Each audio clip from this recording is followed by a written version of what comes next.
Renungan Pagi, Yesus Nama di Atas Segala Nama, oleh Ellen G. White, 27 Desember 2024.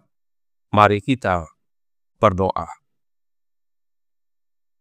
Bapa kami yang di sorga, Allah pencipta langit dan bumi, laut dan segala isinya, Allah yang maha besar, maha kuasa, sumber segalanya, yang kami sembah selalu melalui anak-Mu yang tunggal, Yesus Kristus. Terpujilah Yesus, anak Allah yang maha tinggi, yang adalah anak domba yang menghapus dosa dunia ini. Pada pagi hari ini kami bersyukur boleh bangun dan berbakti, dan sebagaimana membaca dan mendengar nasihat firman-Mu, kiranya ini menjadi pembaharuan bagi kami semua, agar menerima terang dan kuasa Yesus dalam hidup ini. Beserta kami sepanjang perbaktian ini, kehendak-Mu yang jadi. Ampun kami akan dosa dan salah, karena kami berdoa hanya dalam nama Anak Allah yang tunggal, Yesus Kristus, yang adalah Tuhan dan Juru Selamat kami. Amin. Renungan hari ini, tanggal 27 Desember tahun 2024, berjudul Anak Domba Allah yang Tidak Bercacat. Ayat inti terdapat dalam Wahyu 13 ayat 8. Dan semua orang yang diam di atas bumi akan menyembahnya, yaitu setiap orang yang namanya tidak tertulis sejak dunia dijadikan di dalam kitab kehidupan anak domba yang telah disembelih. Ketika kita membaca tentang Luther, Knox, dan reformator terkemuka lainnya, kita mengagumi kekuatan, ketabahan, dan keberanian yang dimiliki oleh para hamba Allah yang setia ini. Dan kita akan menangkap semangat yang menggerakkan mereka. Kita ingin tahu dari sumber mana mereka keluar dari kelemahan dan menjadi kuat. Meskipun para pria dan wanita hebat ini digunakan sebagai alat bagi Allah, mereka bukanlah orang-orang yang tidak bersalah. Mereka adalah orang-orang yang bersalah dan melakukan kesalahan besar. Kita harus berusaha meniru kebajikan mereka, tetapi kita tidak boleh menjadikan mereka sebagai tolok ukur kita. Orang-orang ini memiliki bakat yang langka untuk meneruskan pekerjaan reformasi. Mereka digerakkan oleh kuasa yang lebih tinggi dari diri mereka sendiri, tetapi bukan mereka, alat-alat yang digunakan Allah yang harus ditinggikan dan dihormati, tetapi Tuhan Yesus yang membiarkan terang dan kuasa-Nya turun atas mereka.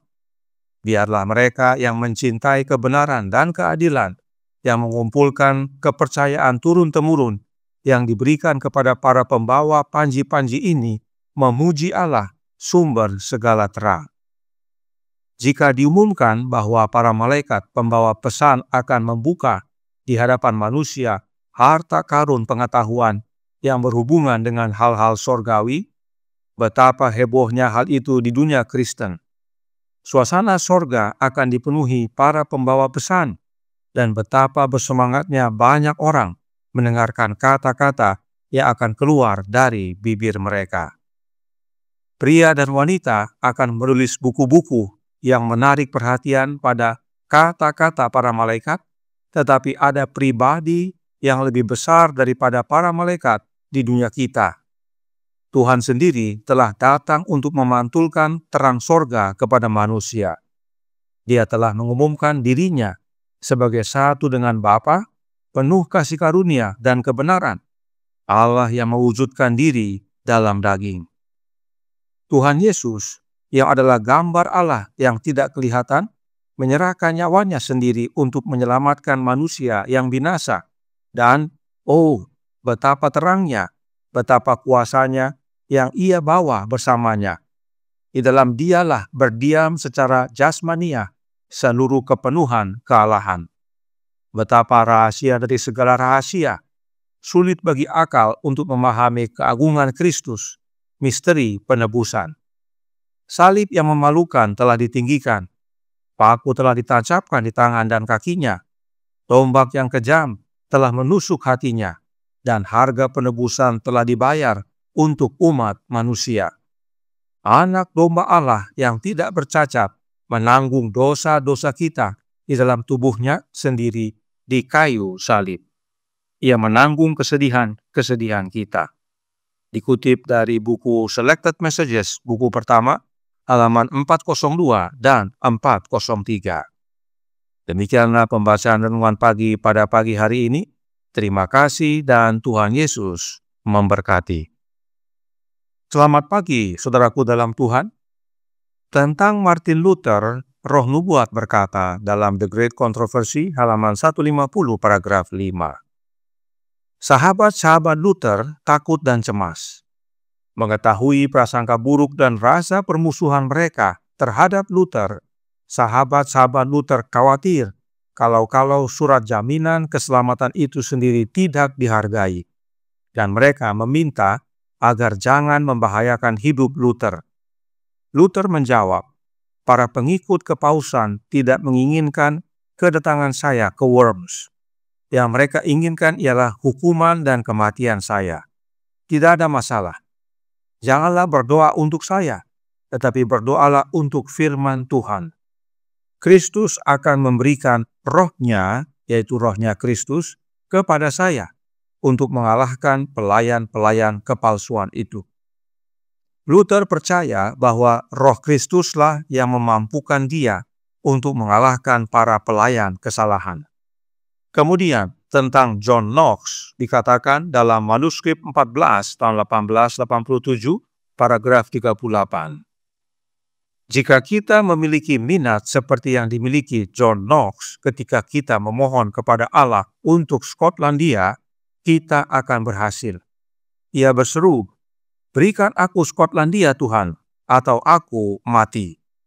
Dan ketika kita memegang teguh pekerjaan itu dan bergumul dengan Allah, dengan berkata, aku harus memenangkan jiwa-jiwa, aku tidak akan pernah menyerah dalam berjuang, kita akan menemukan bahwa Allah akan memandang usaha kita dengan penuh kasih. Dan pada waktu diharapkan kepada Ratu Skotlandia yang menuduh John Knox sebagai bid'ah, John Knox menjawab dalam The Great Controversy, halaman 250, paragraf 5. Sebagaimana agama yang benar tidak menerima asal-usul maupun otoritasnya dari para pangeran, melainkan hanya dari Allah yang kekal, demikian pula rakyat tidak terikat untuk membentuk agama mereka sesuai dengan selera para pangeran mereka. Agama yang benar, menurut John Knox, hanya berasal dari Allah yang kekal. Siapakah Allah yang kekal ini? Masih dalam buku yang sama dikatakan dalam halaman 17, paragraf 3. Kepenuhan itu ditemukan dalam Yesus Kristus, Anak Allah yang kekal. Yesus adalah Anak Allah yang kekal. Artinya, Allah yang kekal adalah Allah Bapa. Dan kepenuhan yang dimaksudkan adalah seluruh kepenuhan kealahan. Dan itu ada di dalam Yesus. Sebab Bapa di dalam anaknya dan anak di dalam Bapanya. Jadi, John Knox percaya bahwa agama yang benar berasal hanya dari Allah Bapa. Mengapa bukti sejarah ini penting sekali kita ketahui? Karena renungan hari ini berkata dalam Jesus' Name Above All Names, halaman 379, paragraf 2. Mereka adalah orang-orang yang bersalah dan melakukan kesalahan besar. Kita harus berusaha meniru kebajikan mereka, tetapi kita tidak boleh menjadikan mereka sebagai tolok ukur kita. Orang-orang ini memiliki bakat yang langka untuk meneruskan pekerjaan reformasi. Mereka digerakkan oleh kuasa yang lebih tinggi dari diri mereka sendiri, tetapi bukan mereka, alat-alat yang digunakan Allah, yang harus ditinggikan dan dihormati, tetapi Tuhan Yesus yang membiarkan terang dan kuasanya turun atas mereka.